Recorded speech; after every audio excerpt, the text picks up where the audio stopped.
Hey gamers, Foxfires here, bringing you a quick tip on ArcheAge. If you're like me, then you're interested in some of the housing upgrades that are approaching with the release of the patch 2.5 Bloodsong.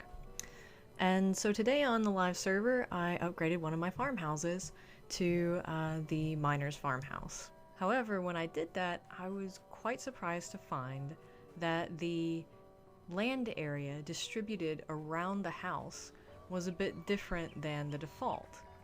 Now, I recall a long time ago in a previous stream that they had mentioned that you were going to get roughly the same farm area. What I didn't bank on was that a slight difference in the distribution of that area was going to mean that, for example, in the original farmhouse, you could put 2 animal pens on the back 2 corners with the default orientation. And in the remaining area of the farmland, you could put nice, neat rows of duck pens or yadas and goats. And with the upgraded version of the farmhouse, no matter how you look at this, no matter which corner you go to, if you use the default orientation of the house, you will not be able to fit any animal pens on it in any of the corners. So by not being aware of the difference in the distribution, my presumed upgrade for my farmhouse ended up being a very expensive side grade because I was planning on having some animal pens up. So I gained the mining drill and 2 of the seed beds, but I lost area to put down 2 animal pens. So of course that made me want to go back and take a look at the PTS. Can we orient this house in any way so that we can still maintain our animal pens, and if so, what does the land distribution look like then? So one of the things that I wanted to do in order to properly orient this was I wanted to turn this into sort of a diamond shape. I want the corner of the farmhouse to be sort of in the dead center of the property. So I used some potato seedlings to sort of lay out that exact center. So when I go to remodel this, I'll be able to use those potatoes as my line to guide me to where I need to put the corner of the farmhouse.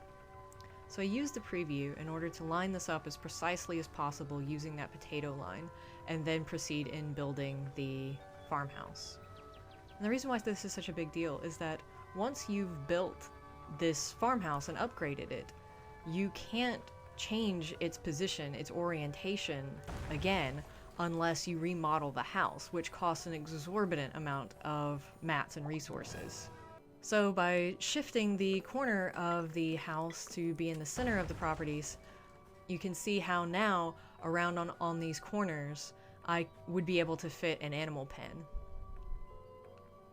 And this holds true for 3 out of the 4 corners. One of the things that I found is even by shifting the position in the quadrant where the porch is, because the porches always tend to take up a little bit of extra space to prevent you from blocking any sort of walkway up to your door, I was not able to squeeze in a space of an animal pen there.